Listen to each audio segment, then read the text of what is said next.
Praise lord. దేవాతి దేవునికి వందనాలు. ప్రభు నామమున మీ అందరికీ నా ప్రత్యేకమైన వందనాలు, శుభాలు తెలియజేస్తున్నాను. ఈ దినము కొరకు ఏర్పాటు చేయబడిన దేవుని వాగ్దానము 128వ కీర్తన 2వ వచనము. నిశ్చయముగా నీవు నీ చేతుల కష్టార్జితము అనుభవించెదవు.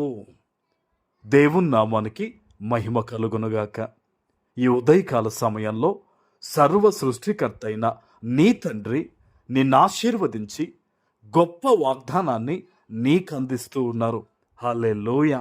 ఆయన ఏ రీతిగా ఈరోజు నిన్ను దీవిస్తున్నారో తెలుసా? నీ చేతుల కష్టార్జితాన్ని నువ్వు అనుభవిస్తావట. ఆమెన్. కొంతమంది జీవితాల్లో వారు కష్టపడి తెచ్చిన కష్టార్జితం అంతా కూడా దానికి దీనికి ఆసుపత్రికి మందులకి రకరకాలుగా ఖర్చు అయిపోయి ఏమి మిగలట్లేదు. కొంతమంది ఎంతో ప్రయాసపడి కుటుంబాన్ని కట్టుకుందామంటే కట్టబడని పరిస్థితుల్లో అయిపోతూ ఉన్నారు. ఈరోజు ఎటువంటి ఇబ్బందుల మధ్యనే ఉన్నావో నా ప్రభు నీ తండ్రి నిన్ను ఆశీర్వదించి చెప్తూ ఉన్నారు. నీ చేతుల కష్టము ఆయన ఆశీర్వదించబోతున్నారు. నీ ఉద్యోగాన్ని దేవుడు దీవించబోతున్నారు. నీ వ్యాపారాన్ని దేవుడు ఆశీర్వదించబోతూ ఉన్నారు. నువ్వు కష్టపడి చదువుతున్నావు కదా, దానికి తగ్గ ప్రతిఫలం అనేది నువ్వు పొందుకోబోతూ ఉన్నావు యేసు నామములో. ఆమేన్. నువ్వు ఏదైతే దేవుని సన్నిధిలో మొరపెడుతున్నావో, ప్రార్థన చేస్తున్నావో, లేఖనం ద్వారా దేవుడు చెప్పాడు, ఆయనకు నిజముగా మొరపెట్టు వారందరికీ కూడా ఆయన సమీపంగా ఉన్నాడంట. దాని అర్థము ఈరోజు ఈ వాగ్దానమే. నువ్వు ఎంతో కఠినముగా ప్రార్థన చేస్తున్నావు కాబట్టే, తెల్లవారుజామున దేవుని నీవు కలుసుకుని మొరపెడుతున్నావు కాబట్టే ఇదిగో ఈ వాగ్దానం ద్వారా నీతో ఈరోజు దేవుడు మాట్లాడుతున్నారు. నీ బిడ్డల కోసం బహుశా నువ్వు కన్నీరు గారుస్తున్నావేమో, నీ భవిష్యత్తు కోసం దేవుని పాదాల వద్ద నువ్వు కూర్చుని ఉన్నావేమో, ఏ విషయములో నీవు మొరపెడుతూ ఉన్నావో ఆ ప్రార్థన అంతా కూడా వృధాగా పోలేదు. దాని ఫలితము యేసు నామములో ఈరోజు నీ దక్కబోతూ ఉంది. ఆమేన్. సంతోషంగా దేవుని సన్నిధిలో ఈరోజు ఆయనని స్తుతించి ప్రార్థించు.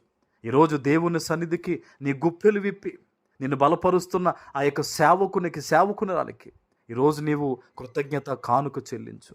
మందిరంలో అనేక మందితో కూడి దేవుణ్ణి ఈరోజు నువ్వు ఆరాధించు.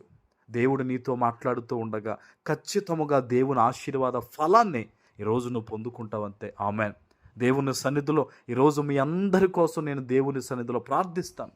నా ప్రభువా, ఎవరెవరు బిడ్డలు ఎక్కడి నుంచి ఈ వాగ్దానాన్ని విని అవును దేవుడు నాతోనే మాట్లాడారు, ఈరోజు దేవుడు నన్నే బలపరుస్తున్నారని ఎందరైతే నీ వాగ్దానాన్ని నమ్ముతున్నారో, నీ వాక్యం మీద ఆధారపడుతున్నారో ప్రభువా, వారిని ఫలింపచేతంటని ఈరోజు మీ అందరి కోసం భారము కలిగి వ్యక్తిగత కుటుంబ సంఘ ప్రార్థనలో నేను ప్రార్థించబోతున్నాను.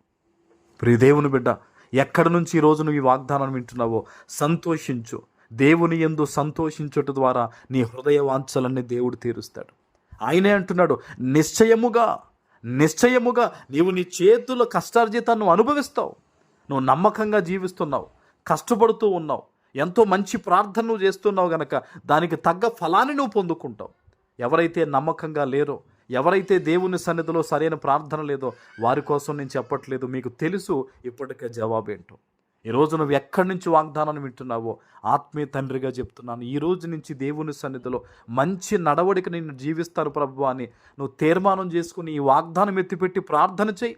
ఈరోజే ఈ వాగ్దానం మీ అందరి పట్ల నెరవేరుతుంది. ఆమేన్. ప్రార్థన చేసుకుందాం. పరిశుద్ధుడా, ప్రేమ కలిగిన తండ్రి, మీకు వందనాలు. ఈ ఉదయకాల సమయంలో మీరు ఇచ్చిన ఈ వాగ్దానము ప్రతి బిడ్డ జీవితంలో నెరవేర్చి స్థిరపరచమని యేసు నామమున ప్రార్థిస్తున్నాను తండ్రి.